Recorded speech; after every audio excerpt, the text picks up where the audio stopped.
This is the Sandman podcast on TV Podcast Industries, and we're discussing the Sandman Season 2, Chapter 5, The Song of Orpheus. Dream, do you like me?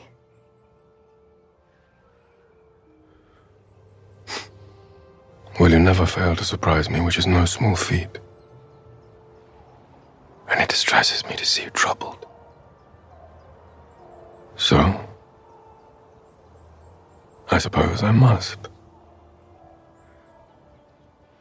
Well, I think I like you too. When you're not being scary.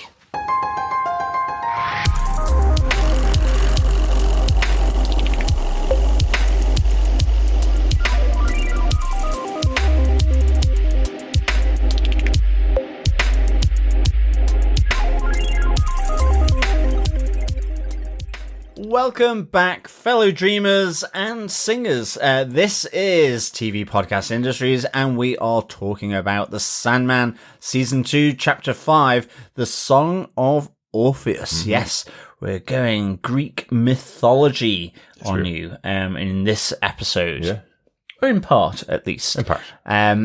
I'm one of your hosts, John. I am your other host, Derek. Yes, in part. A great tale that I think most of us that know Greek mythology know the story of Orpheus. No spoilers. Once again, a bit of a twist on it, as we see here that it's connected to Dream of the Endless. Yes, absolutely. Mm-hmm. Before we get into our spoiler-filled discussion, fellow dreamers, again, just another quick public service announcement from TV Podcast Industries. If you are joining us for the first time, midway through Season 2 of The Sandman, of course, please subscribe to the podcast over at tvpodcastindustries.com. Mm-hmm. You can also send your thoughts, theories, observations, comments, all things to do with The Sandman Season 2 for our feedback section over on our email, feedback@tvpodcastindustries.com. Or you can leave a comment on our spoiler-filled post over on our Facebook group at facebook.com/groups/TV Podcast Industries. Yeah, absolutely. There's a spoiler post up there for each of the episodes, all the way up to the final episode that's now been released on the 31st of July. Yeah. Indeed, there is. But Derek, sing us off with some of the episode details for Sandman Season 2, Chapter 5, The Song of Orpheus. Not singing these. It's a good job old Chris isn't here. Absolutely, it's a good job, but I don't sing either. The executive producers of the show are Alan Heinberg, Jamie Childs, and David S. Goyer. The episodes, of course, directed again by Jamie Childs. The teleplay for this episode is written by Shadi Petosky. She's a story editor in each episode of this season, but this is her first main writing credit for this episode, The Song of Orpheus. Excellent. I mentioned last episode that this arc of the season is based on the issues 41 to 49 for the most part, but also this is specifically based on the Song of Orpheus, which was the Sandman special number 1, where you can see the story and the tale of Orpheus and Eurydice. So that's quite cool that they've been able to translate that one-off special issue into part of the central story here. Yeah, absolutely. Really enjoyed this link into Greek mythology for Delirium's mission quest. So yeah, really good. Excellent. John, do you want to tell us what they gave us with their synopsis for the 5th chapter of Season 2, The Song of Orpheus? Sure. Remorseful about Wanda's death, Dream attends her funeral, where Death persuades him to make amends with Delirium. Dream enters Delirium's realm and eventually reconnects with her. Resuming their quest to locate destruction, they seek advice from Destiny. He tells Dream that only his son, an oracle of endless blood, can help them. In a flashback to Greece, 1700 BC, the Endless attend the wedding of Orpheus, son of Dream and Calliope. That night, however, Orpheus's wife Eurydice dies from a snake bite. Orpheus begs Dream to help him retrieve Eurydice from the Underworld, but he refuses. With Destruction's help, Orpheus then approaches Death, and she reluctantly makes him immortal, allowing him to travel to the Underworld. Once there, Orpheus persuades Hades and Persephone to revive Eurydice, but then fails the test of faith presented to him, leaving Eurydice to stay dead. Against the caution of Calliope, the desperate Orpheus lets himself be torn apart by the Maenads, murderous worshippers of Dionysus. He, however, cannot die and begs Dream to kill him, to no avail. In the present, with the words of destiny that those who seek destruction usually find it, a distraught Dream and Delirium depart to find the family oracle, Orpheus. If you word smash Oracle and Orpheus, I feel that you get the family orifice. Yes, he's not the family orifice. Family oracle, Orpheus. Yes, so predominantly the episode really about Orpheus and Eurydice, that kind of flashback, I suppose, in this case. But let's go back to the start of the episode, because at the end of the last episode, we had Dream left in the club with the dead bodies around him. He has a discussion there where he believes something is blocking his way to finding destruction, as he has that conversation with Lucienne, and how he may continue this quest to find his brother. Thankfully, Tom Sturridge does such a great job in this role as Morpheus, because the lines, "I will know who and I would know why," than anybody else may be massively confusing, but you understand that he's looking for who is responsible and why are they blocking the path to find destruction. Why they're working against him, basically. Yeah. And part of the conversation, it leads to another flashback at the start of this episode where he flashes back to a conversation he had with Destruction back many years ago, back in 1675. Yes, at Arundel House. Yes, I like this a lot, actually. I like the fact that Lucienne, in a sense, tees up this flashback where she says, "I believe it would be good for you to meet your brother." Meaning in the future, but then we get the flashback where we see him meeting his brother Destruction at Arundel House. But Dream believes there in that moment that Destruction is trying to tell him his issues. And as Dream says, "I didn't listen and I didn't hear." Yes. And so I really enjoyed that kind of contrast here that, as we move forward, we are going to see Dream hopefully listen to his brother Destruction, but in this moment again he's self-absorbed, which is almost Desire's criticism of him, and he's kind of engaging in that here in this flashback after Lucienne has said, "I think it'd be good to meet your brother," and we get to meet his brother wearing the old wigs and so on, with this scientific discovery by Isaac Newton. Yes, it's a really interesting moment again. This is one of the central things they've taken out of the comics and put here for the character of Dream, is how much he's changed since the old days. This 100 years that he was kept in captivity has changed him immeasurably, and he's dealing with people differently than he ever would. So this conversation where we have Destruction, where he's talking about he's been spending more and more time with mortals on Earth. He's grown to love them. He's grown to be more concerned about what humans are doing. And one of the things that's really concerning him is that they're heading towards their inevitable end. But he doesn't want to do that again. He's done it in the past, in other civilizations, in other societies before, and these guys are on the path. Even 1675, they're on the path to creating the atom bomb, which will lead to their eventual destruction. And Destruction's going, "But not me. I'm not going to be here. I'm not going to be the one to take the blame when they go, oh, Destruction's come down and killed everybody again." It's not going to be him involved. Well, I like how it's that, they've managed to split light into the spectrum. And he goes, certain ideas become inevitable. And he references Atmos.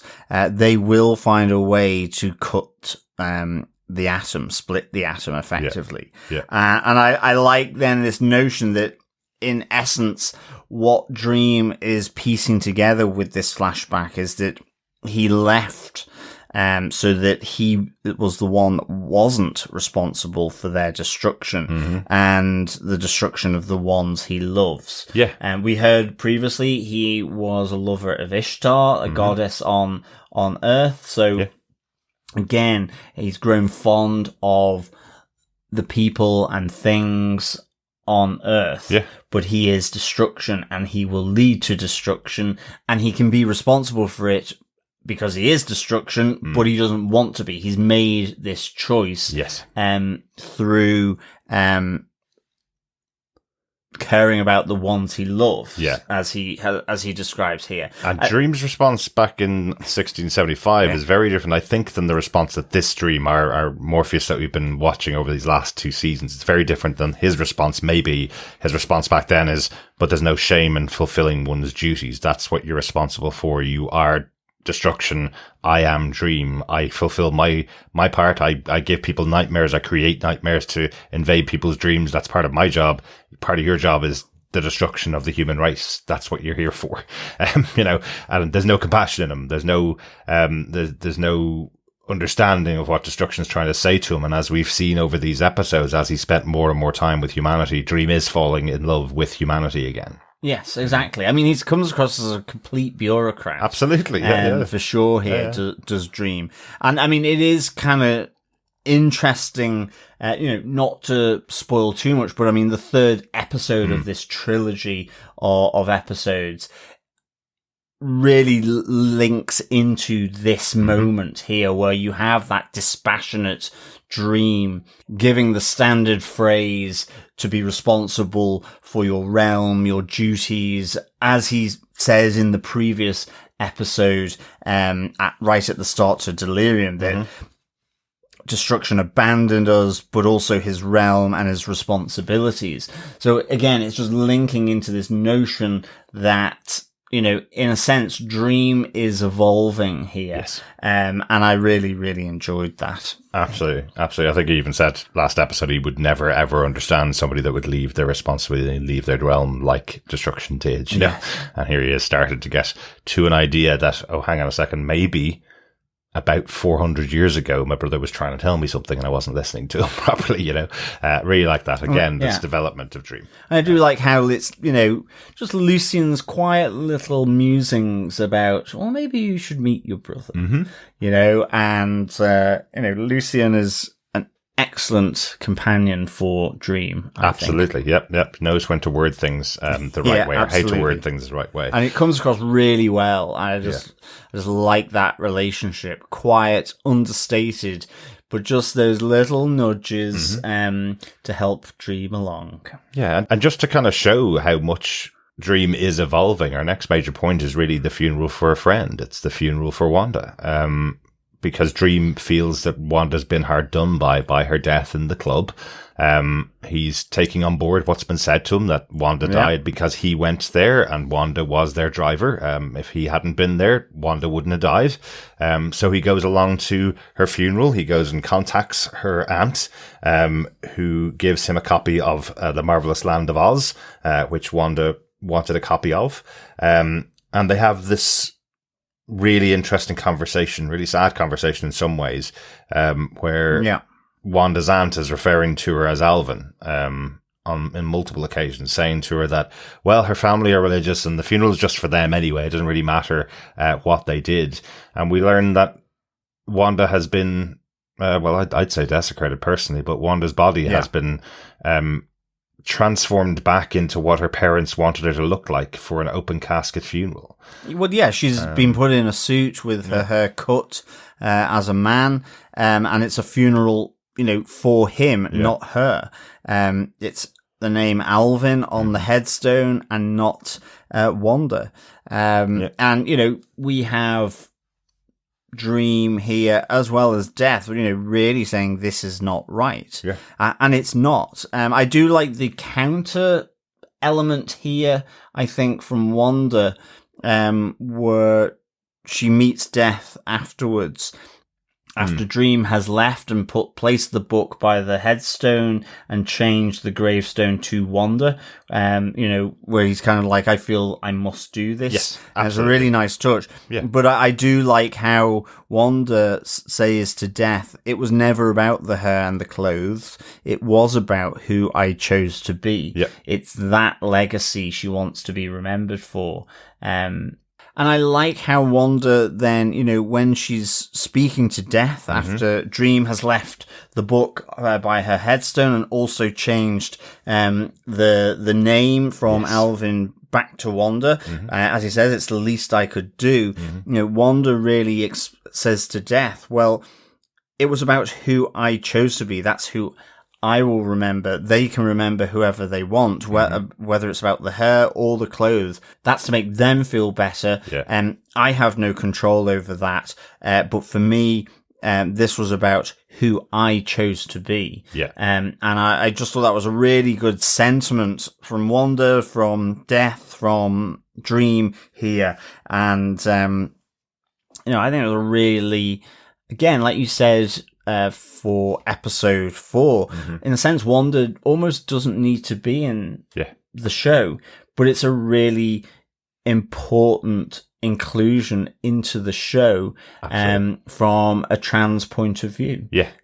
Given how much crap they're dealing with. Absolutely. I think this, is really important, and it's just, done in such a sort of touching way through the death of a character, and the inclusion of that character. So I thought this was really sort of poignant, and I kind of liked how Wanda and Death are sort of linking up here, and you see the angel wings come to get Wanda as well. Absolutely. I mean, I love this story. I really love this side of it. I'm so glad they were able to include it in the series. Especially because we have Dream, he's taking responsibility for what happened, as I mentioned earlier on, but he's also asking his sister to give Wanda back. She didn't deserve to die.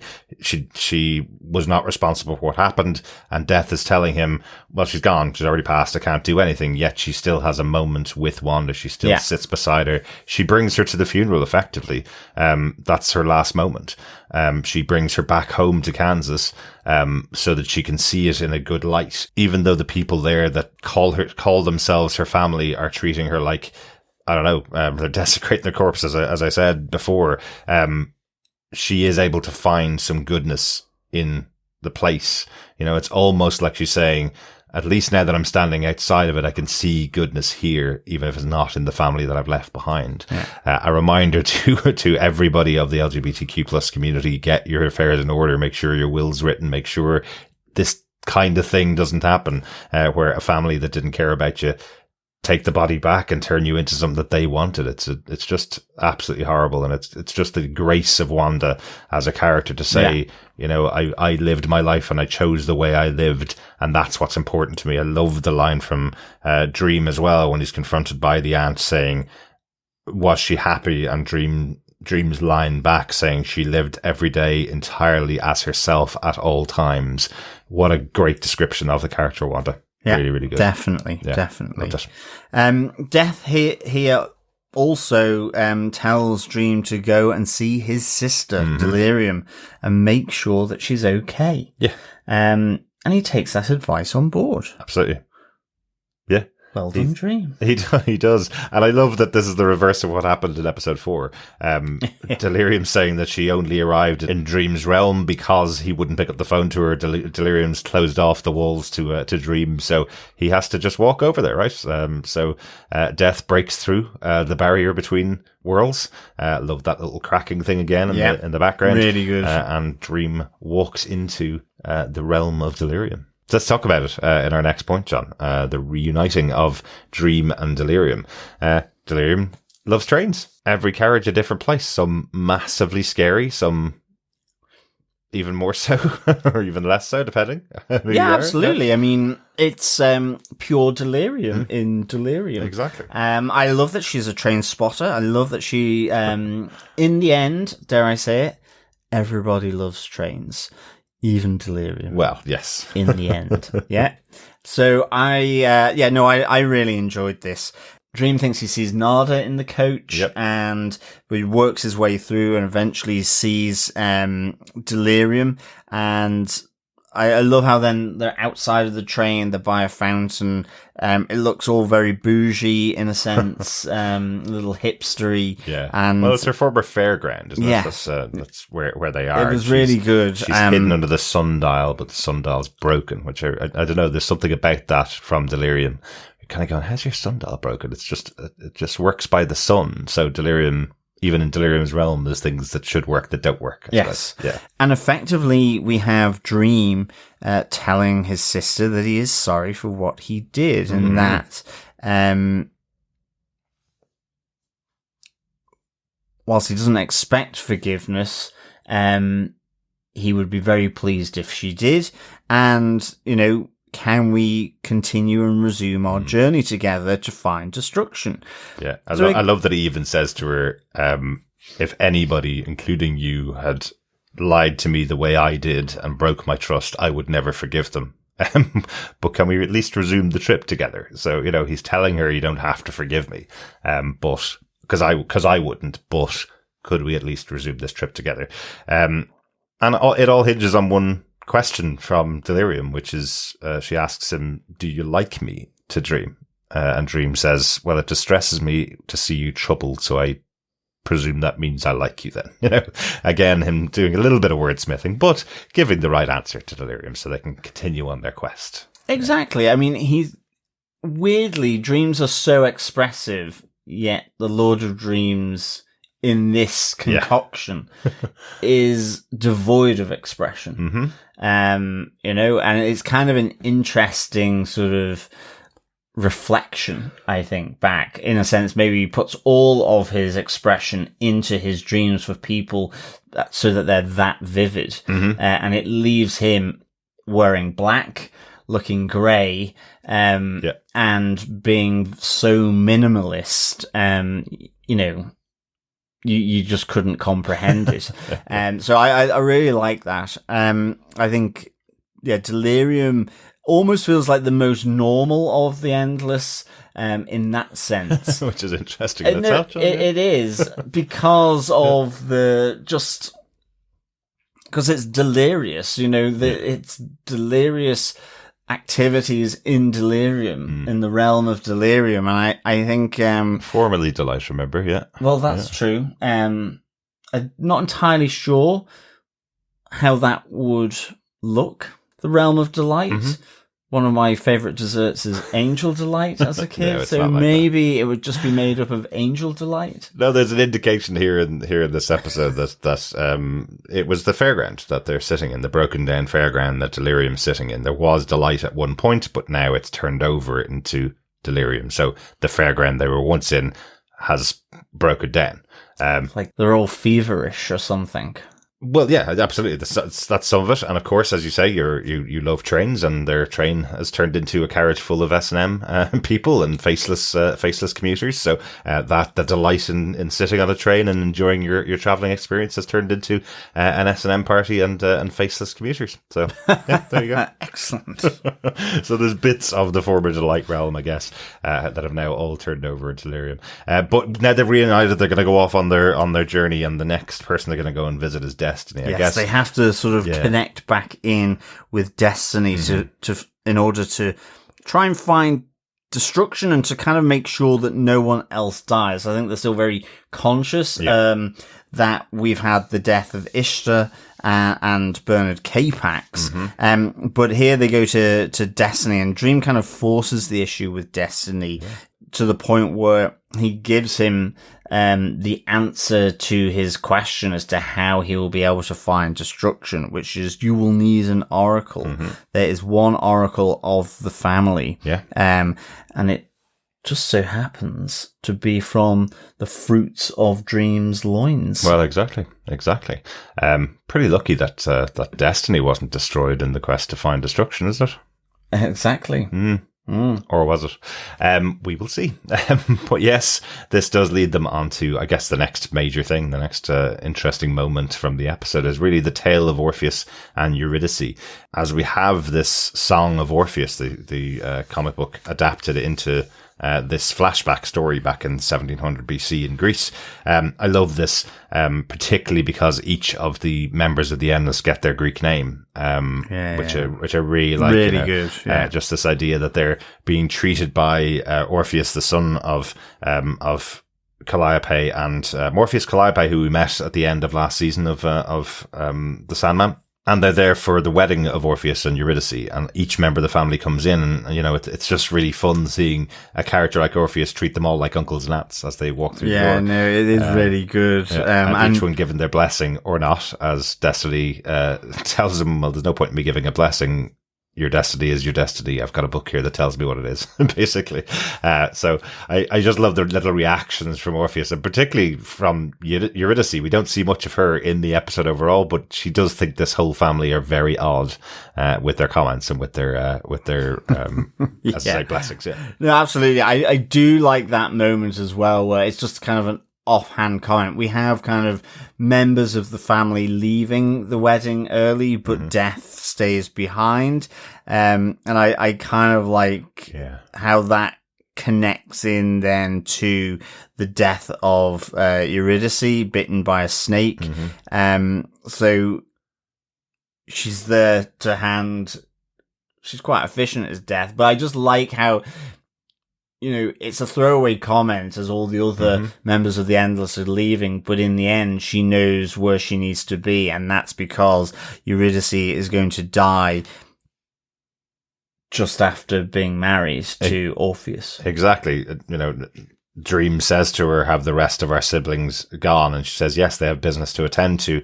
And he says to Death, you've not left. And she goes, I have business to attend to too. So yes, she is setting it up. Also like that little tiny touch of Death asking Dream, is he not going to get up dancing? It's his son's wedding, and he says he's not much of a dancer. And then we cut to Eurydice talking to Orpheus, and Orpheus saying, I'm not much of a dancer. I get that from my dad. So that's kind of interesting as well. So so maybe Dream's slightly responsible for the death of Eurydice here.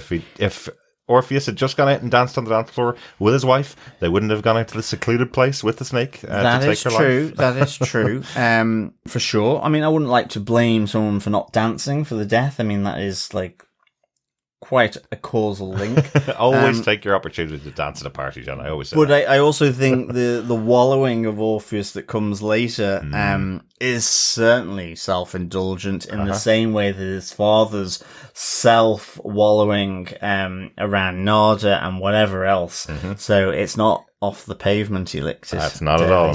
Nope. And I do kind of like this sort of family connection here.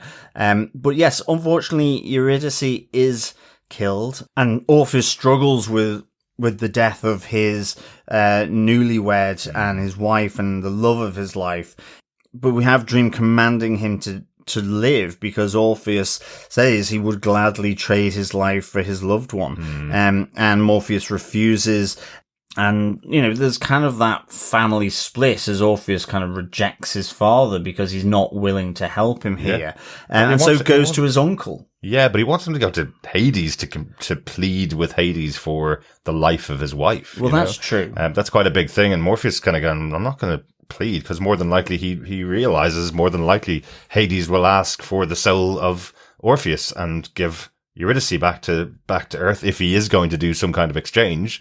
Well, he's not going to give up his own son for the life of his wife. You know, that's not going to happen. And he sees that in death they will be reunited in the Underworld.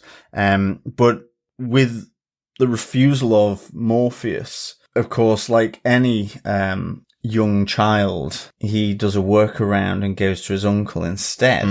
So he heads to destruction, who says he's more in love with the idea of love than loving the lady Eurydice, than actually being in love with Eurydice. Exactly. And I kind of like that, but he kind of suggests that he should go to see Teleplay, ultimately the Greek name for death. Yes. So that she can work her magic. She might have a route out of his problem. Destruction doesn't even say might. He says death can do whatever she wants. Well, that's basically true. Yeah. So I love that. I also love that we see another one of the Endless breaking through the wall in the fabric of reality, basically. So we have Destruction here creating this massive fireball into the mountains that his nephew Orpheus has to walk through to go into Death's realm. Interestingly, we have Death basically in present day. When Orpheus walks into her room, she's playing records, she's playing soul music on her record player, and Orpheus is like, wow, this place looks weird to mine eyes. Yeah, no, I love that. Yeah. I love that kind of just jarring difference, and it being sort of, identified by Orpheus and communicated. I thought that was really good. Yeah. I also love, again, this is a cool thing about Death. I love how this character is written. Yeah. Always have. Just when they're having that conversation between each other, Orpheus is saying to her, but you know the future. And she goes, of course I know the future. I'm the future of everything. Everything. Everything ends in death, right? So that is the future. It's not like I know the minutiae of what happens day to day, basically. You know, this is what Orpheus seems to be saying. He seems to think that she's like an oracle, basically, that he can just go and ask her a question about the future and she'd know the answer. But the answer is always, everything ends in death. He pleads with her to allow him to go down to the underworld. His uncle told him, hey, Death can do whatever she wants to, and she grants him that eventually. Saying, as I say, I'm the future of everything and everyone except for you now. You are no longer on my radar. You will never see me again. You will never have an end. Yes, because in granting this wish, he becomes immortal, as he is given the key to the door to the underworld. Exactly. Which, again, I love how this is realized with the souls of those down in the underworld with the lights. I just loved how it was realized. Yeah, I think this is absolutely beautiful. I think it's a really, really well realized world here in Hades. But yeah, absolutely. And we have here Orpheus going to the underworld to plead for his loved one's life. Hello to the kindly ones once again. Yes, the fates of punishment or the furies. I absolutely love this running. It's not a joke. It's just a running commentary. You'll see it later on in the series, I'm sure. But it is just this running commentary on the fact that these can be named different things, and depending on what you want out of them, you might name them the kindly ones because you think they are kindly. You might name them the Furies if they're taking their fury out on you, you know, but here they are the kindly ones. And because of that, he gets an audience with King Hades and Persephone to plead his case because the kindly ones have granted his request, I guess, to put the case forth. Wow. Sometimes, you know, there's moments in TV shows and movies where they have to realize a song, and sometimes it just doesn't fit what you have in your mind about how this would play out. You know, this idea of a ballad that he's singing in ancient Greek, to the king and queen of hell in order to free his wife, from the underworld. That idea is all well and good on paper, but I think they realized it so well here. Just this idea that he's able to sing a song that will bring a tear to the eye of Hades, and allow him to... And the Furies. And the Furies, yep. And allow him to have one last opportunity to get his wife back. I just think it's done so well. A beautiful voice. I like how Hades says, you've disrupted my realm, with his song that pleads for the love of his life. Yeah. That it was so beautiful that it even turned the Lord of the Underworld, Hades, and Queen Persephone to do a deal. I do like it when they go, but it's with conditions. Yes. So you get the rules for Orpheus, that Hades agrees that Eurydice can leave hell, as long as he follows this path to the world above. He may not speak with her or turn to see her until the sun shines on you both. Do not look back. Yeah. But he does. I know. You know, ever since I was a kid and I heard the story for the first time, I've always gone, why did he look back? And once again, you're going, you know, he's making all these grand proclamations. He's singing this song, you know, about, which is absolutely beautiful, as I say, just about this idea that he's lost his wife. She's taken away from him too early. He's saying that he wants to prove his love is stronger than death itself, yet he can't walk out of Hades without looking back. That's been the only condition that's been put on him. Part of me always wondered whether it was just a trick by Hades, effectively, that he always knew that Orpheus was going to look back for Eurydice behind him. Was that what it was? It was just a bit of a taunt to the human that had burst into his realm, saying, I guarantee you won't be able to get out of here with your wife. And there's only one simple thing you have to do, and that's believe in me and trust that I am sending your wife back behind you. And if you don't trust me by looking back, you will lose your wife forever. Yes. I always wonder, was it a little bit of a taunt from Hades there, that he wasn't really expecting that Eurydice and Orpheus would get out, because otherwise he'd be inundated with lovers who've lost their partners going down to Hades going, can you not just let me walk out of here with my wife? I won't look back, I promise. You know? But they would need to have an ante that was death. They would, yes. But they can all talk to death at some point. Maybe they can just ask death, is true. Give me one opportunity. But no, she did that for her nephew. You're right. But yeah, this does lead to him losing his wife again. Yes. And he wallows, and you have Calliope, trying to sort of bring him out of his funk. He's being self-indulgent, and in the end, he sends himself to the Sisters of the Frenzy, who attack him and decapitate him. And I did have vibes of the Black Knight from Monty Python and the Holy Grail, where it's just an arm off, where it's just his head left, and I was like, no, now you're immortal and immobile. Absolutely. And I just thought back here and I'll bite your legs off. Hilarious. And you get Morpheus coming in, who's just not at all. Well, I'm going to say it doesn't, it's so harsh with him. Yeah, it does set up a care package of priests. Yeah. But ultimately is unwilling to kill his son, despite being begged by Orpheus as a head. Like, I have literally written down in my notes, Orpheus pleads with him as his father to help him, but truly petulant Morpheus tells him they will not meet again, as Orpheus pleads for death as he's walking away. Yeah. Like, yeah, okay, he might have set up a place for his head to sit for the next 1,000 years or so, or more, but he doesn't do what his son says, because why? Because his son disowned him. Well, yeah, again, it's like kind of Morpheus has changed. Teenage kid. Yeah, absolutely. Thankfully, Morpheus has changed a lot since these days. No, you did this, well, I did that. No, you did this, well, I'm not going to do that. I mean, it just smacks of that. But yes, I do think it was fairly harsh of Morpheus, and yet, in a sense, what we come to learn from the next episode is that is a reason, and given Dream is also such a stickler for the rules and responsibilities at this moment, I do understand why he didn't. Yeah.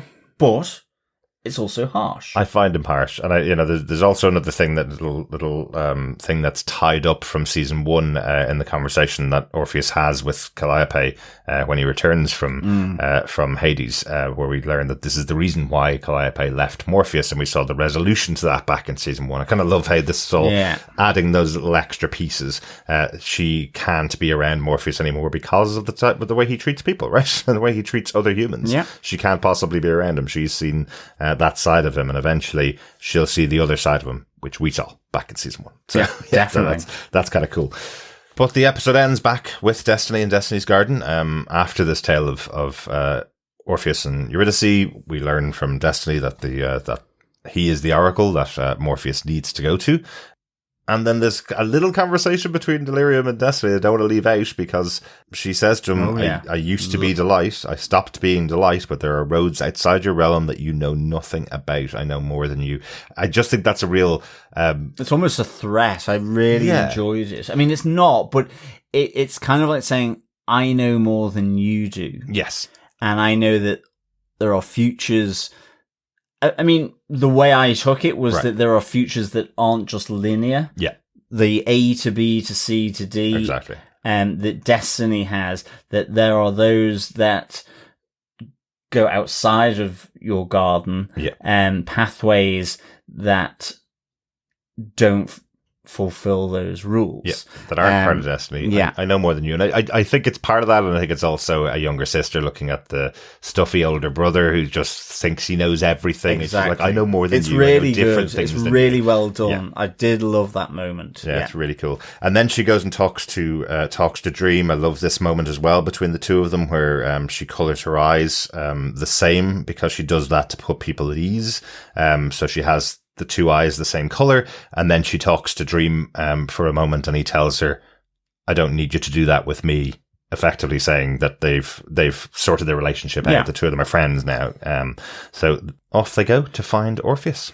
Yes, they do, to find the oracle that can tell them where destruction is. And I do like that it's with a warning from Destiny, as we said in the synopsis, that as he warns them that those who seek destruction usually find it. Yeah, absolutely. So yes, very foreboding from Destiny. Yet, I do feel Delirium's little sort of taunt of Destiny provides for something unexpected in that linear story maybe. of time that Destiny would normally say, and how we may be approaching it.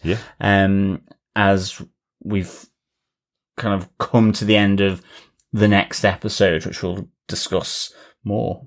Absolutely, and we'll discuss that next time on TV Podcast Industries. But for this time, John, what did you think of this episode of The Sandman Season 2, Episode 5, The Song of Orpheus? Yeah, I really, really enjoyed this. I'd give this 5 Requiem sing-alongs out of 5. Very good. Yeah, I just really enjoyed good old tale of Orpheus and Eurydice. Travel to the Underworld, classical music has been composed around this, Orpheus and the Underworld, really good stuff. So I really enjoyed how they're sort of interlaced into Dream and his sister looking for destruction. I like how we, in a sense, it's trying to find destruction, his brother, but it's also trying to find himself and how he's being affected by the experiences that he's had, as well as, having more time with Delirium, who's just a delight, dare I say it. Absolutely, yes. And I really, just enjoyed all of this episode. I just like how it's seemingly tying together in this sort of changing, evolving version of Dream that we're seeing here. He's now friends with his sister. He's relaxed at that. He is able to challenge his brother Destiny.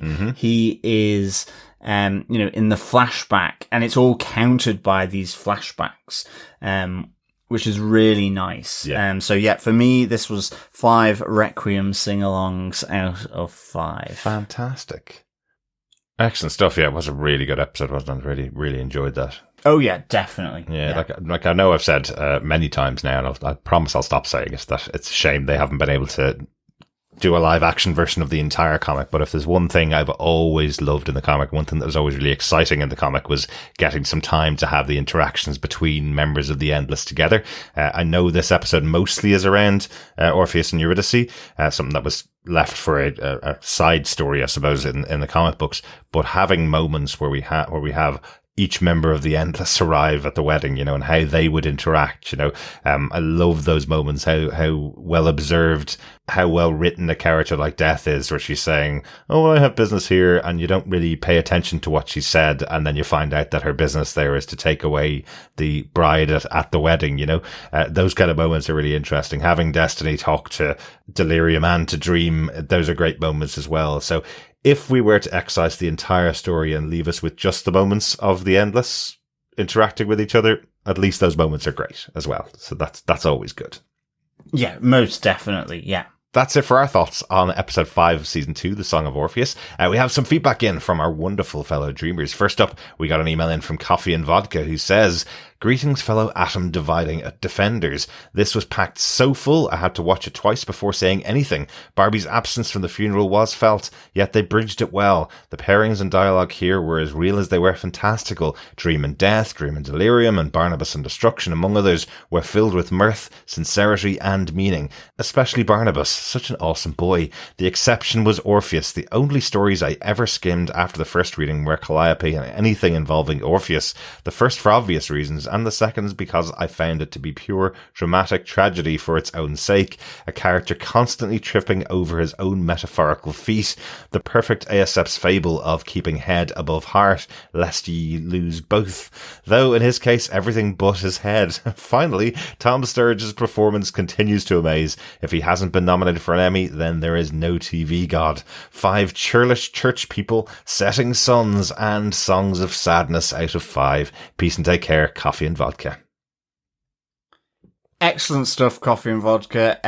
Thanks so much for that. Yeah, I mean, I think this was a really good episode. And I you're right. I mean, I think Tom Sturridge's performance just is fantastic. How he's evolving the character. I mean, okay, it would have been done at different times, but I just love how it kind of slots in next to one another through these flashbacks such as Arundel, but also with Greece in 1700 BC. So it's really really good. It's interesting to hear these were the stories that you skipped.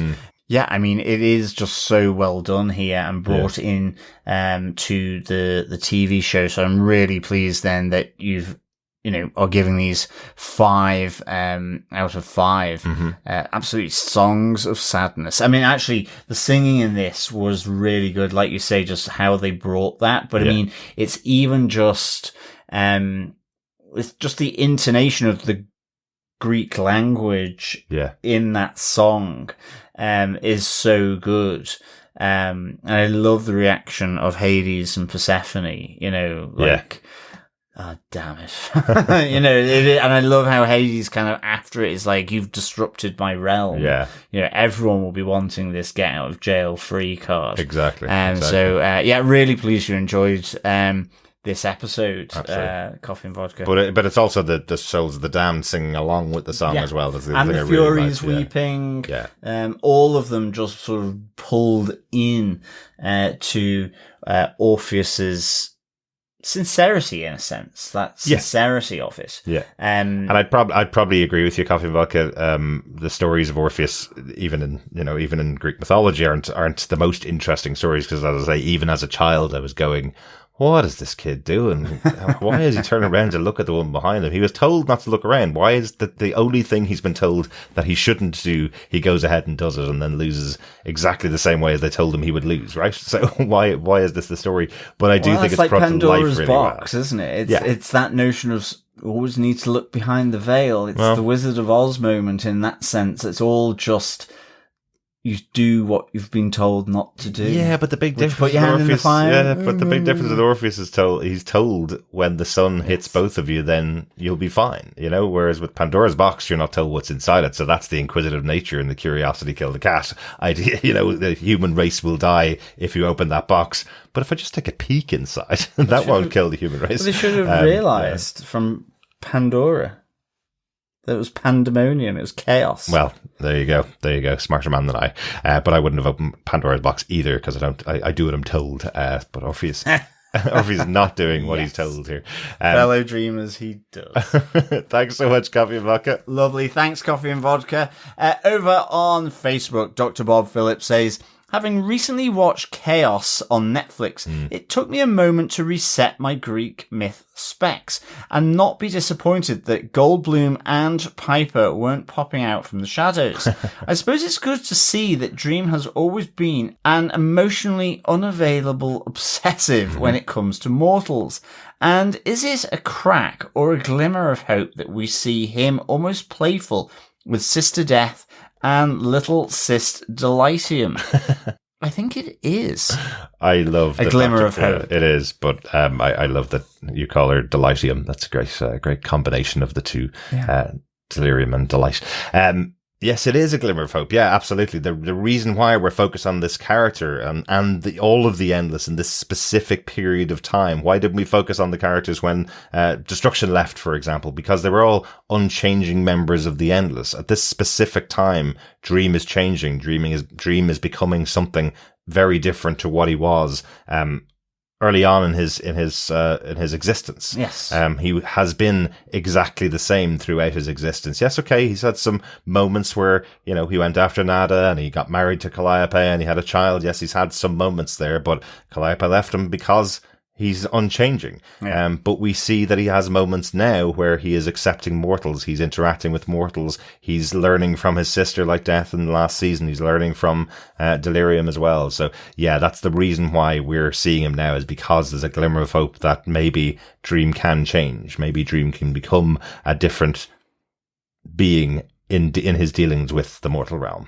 Absolutely. And I like how you kind of pick up on, being almost playful with his sister Death, because, he's always had, at least from the show, a good relationship with Death. And Absolutely. It's almost one of respect, because she unflinchingly fulfills her duty and responsibilities to her realm. And yes, she may have a few cheat codes like she has done with Orpheus, but ultimately, it's born, he listens to her and Storm because it's born out of, the stuff that he's berating Destruction on, which Absolutely. is responsibilities, doing the job, looking after the realm, fastidious in those duties and so on. But you're right, there's the playfulness that kind of creeps in here. Absolutely, and it's also born out of the famous quote that Dream are little slices of death, right? So that's why they have such a close relationship as well. Yeah. So there you go. I've never heard of that saying, there or you go. expression. Yeah. Dream those little slices of death. Excellent. Good stuff. Excellent. Thanks so much, Dr. Bob, for your feedback. Yeah, thanks, Dr. Bob. Next up on Facebook is Paul Chien-Shi Lee, who says, "It's all Greek to me. I think in the comic, Orpheus also calls all his aunts and uncles by their Greek names, but I wasn't expecting Orpheus to sing in Greek. Destiny does not have a poker face. Nope, not at all. Surely someone has already taken the clip of Orpheus singing in jail, the Bastille, and replaced the audio with some version of Do You Hear the People Sing from Les Mis?" Poor Orpheus. Of course, the C in Eurydice is a K sound. It's weird that Orpheus speaks her name with the standard English pronunciation, but sings it with the Greek pronunciation. Oh, okay. So that's why it's Eurydice is the way it's pronounced in Greek then, rather than Eurydice. Eurydice. Interesting. I didn't catch that. Well, and it's also that there's the Greek alphabet. So, of course, yes. Yeah. it's a different alphabet as well. So I guess there may be different phonetics going on, but I'm no linguist. Nope. So I'm not entirely sure. Good one, Paul. But yeah, that's a really good spot. And finally, Paul says, question for Derek and John. Are all the seaside scenes with Orpheus, Eurydice, Dream and Calliope filmed in the UK? I keep seeing those white cliffs that look Dover adjacent. Don't think they have those in Greece, but I wouldn't rule out the use of green or blue screen or locking off their cameras to film plates of just the beach where they are shooting, while doing in-post and other elements in second unit shot in Greece. If the islands in Season 2, Episode 6 are not CG, then they could have been actual Greek islands. So they had to have been sent a second unit to shoot those, and they could have gotten background plates of the beaches at the same time. Oh, very good. Excellent. Thanks, Paul, for that. Thanks, Paul. Yep. Well, certainly, yes, that seaside scene is very well known to me, because I went there on my first year university geography field trip. To Greece? From university. But it's not to Greece. It's not Greece. It is to the Jurassic Coast in the UK. And yes, that is Durdle Door. It's a very famous coastal landmark, geomorphological landmark, with the arch. And so, yes, it was slightly taking me out of the Greek feel, seeing that. I mean, equally, you do get kind of very bleach white cliffs in Greece, or you can do, but the ones we primarily see here are the ones in the UK. I'm thinking the moment of Lucifer and Morpheus on the beach. Episode 3, yeah, which is very Dover adjacent, but it is the classic Seven Sisters in the UK. And actually, I think if you look the other way, there is a red and white striped lighthouse. So it's very famous landmark and beach area, and it leads into the Seven Sisters of these big chalk cliffs. So I think it's primarily, yes, the seaside scenes are in the UK, and more than likely, you're right, there may have been some second unit shooting of sort of background stuff in Greece, but I don't know. Yeah, there might have been, but it is very distinctive. Like, I think I recognize it from the Tears for Fears video from the 80s. There is that as well. The guitar player, Durdle Door, very recognizable from the Tears for Fears video. But also, this was I think the first location where there were leaks during the filming of the Sandman season 2. I think someone even got close enough to see that the head of Orpheus was on the beach at Durdle Door and had a photograph of it like 2 or 3 years ago while filming was going on for the second season. So this was definitely a location that people had access to and were able to take long camera photographs of during the filming of season 2 of the Sandman as well. Yes, and I think to your point, Paul, around Orpheus singing in the Bastille, I really hope someone doesn't replace it with anything from Les Mis, to be honest. You're not a Les Mis fan. I much prefer the Greek singing, actually, that we get here in this. It's really nice, actually. It's gorgeous, and it just works so well. Even with the English subtitles, I'm kind of like going, this works. Absolutely. We need more pop music in Greek. Greek, interesting. We'll have to check and see if what's the most recent pop song that's gone international from Greece. I think. Yeah, that might be it. Thanks so much for that, Paul. Yeah, thanks, Paul. Also on Facebook, our final piece of feedback for this episode is from Teresa, who said, I'm watching for the second time because I was a little confused by my first watch and I'm hoping to maybe notice things I missed. I feel like this should have been extended to 3 or 4 seasons. For instance, Delirium asking Destiny, do you know why I'm no longer Delight? I don't know. I don't think I ever found out. Perhaps I'll have to read the comics. My one major complaint about this season is the colour palette. Everyone wears either black or grey, heavy black eyeshadow and flat hair. How I miss Desire's platinum updo, red lipstick and black ostrich feathers. The one exception is Despair, who looks amazing this season. I don't know if the Bridgerton look was intentional, but I love it. That said, I am enjoying the series, particularly this episode. The setting is beautiful and it's nice seeing the entire Endless family all together in one place. I liked hearing them all referred to by their Greek names. I found it interesting to learn that Despair's Greek name literally translates to without pain. Also fascinating is how they bring the story of Orpheus and Eurydice to life. Your podcast helps a lot, though. Thanks for making the world of the Endless just a little more clear. Oh, thanks, Teresa. Yeah, thanks, Teresa. I'm quite glad, and I hope you are too, that you're going back in and dipping in for a second time. I know we say confusing, and I mean, I'd be doing the same kind of thing. Certainly around Greek or Roman mythology, it certainly wasn't something really in my secondary school education. Right. Yeah. I mean, it was and it wasn't, I kind of was like, it's like Latin. Yuck. It's old. Give me like Tears for Fears. Something like that. We replaced a lot of British colonialism education with training on Greek and Roman mythology instead. So that's very much British colonial education. There's the classics. It is classics. They still do it at Oxford. And so, but also, I probably agree that maybe having an additional couple of seasons here really probably would work. I mean, I think there's a lot of material here. Yeah. I mean, they say this was what the intention was, but you just never know. It wasn't. No. And I think they probably could have made it a bit longer just to give that breathing space for sure, Teresa. Yeah, I think as the further we get into the season, the more I realise there's things that that just will never translate from the comic book into a TV show. I think the insistence that this was supposed to be the second and final season from the beginning, that's the way they planned it. There's a way of doing it, and you navigate it by doing, the story of Morpheus and his arc and turn that into a 2-season show, and that's kind of what they're trying to do. If you read the Ultimate Death comic book, which collects all of the issues and all the spin-off comics that Death appeared in, It's a good 100 pages of just the character of Death. And while most of them are standalone stories, they interconnect with some other things that are in Sandman, and you do feel like you're missing things. And I feel like that's exactly the same way that the Netflix show is treating things. There are things you're going to miss because in some cases, the characters did a 5 or 6 issue arc where their story was told and it's been boiled down to 5 or 10 minutes in an episode. You know, I spoke about the character of Wanda earlier on in the season, who has a major arc in the story, one of my favorite arcs in the comic book.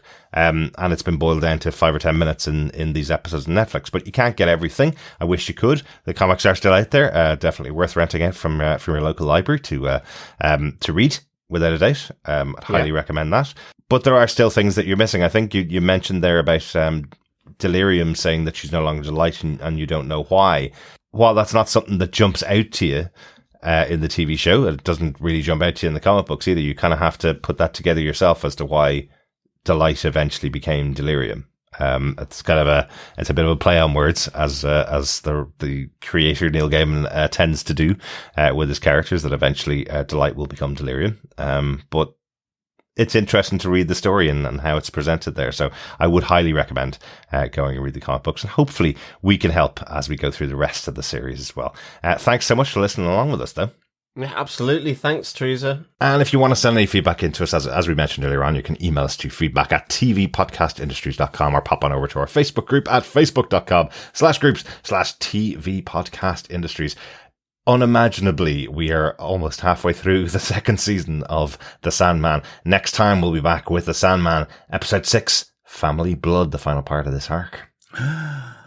Will this suddenly turn into an Agatha Christie novel rather than a Greek myth or a Greek tale?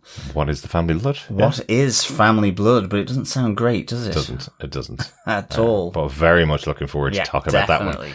Hope you'll join us. Make sure you stay subscribed to the podcast, and we will speak to you next time.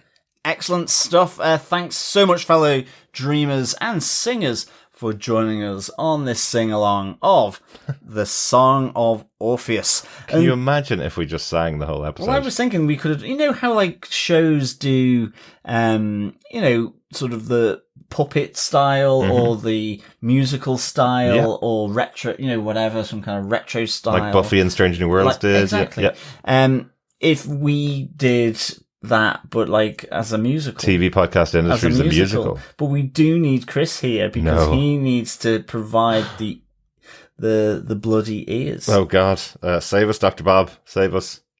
Now, I think that could be quite good. We could do it. I mean, we're an audio medium, so it would have to be through the power of song, or we would have to do the synopsis as a poem, which I would not be able to do.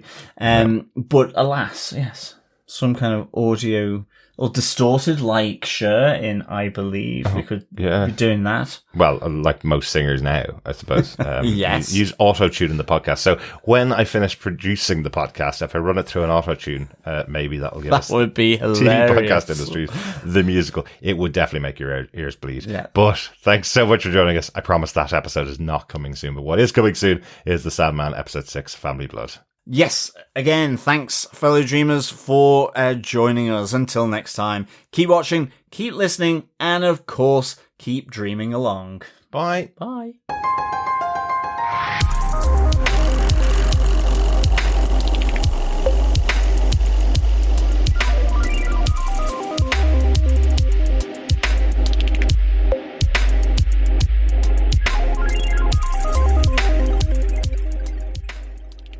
It is very distinctive. Like I think I recognize it from the Tears for Fears video from the 80s. There is that as well. The guitar player Diddle Door.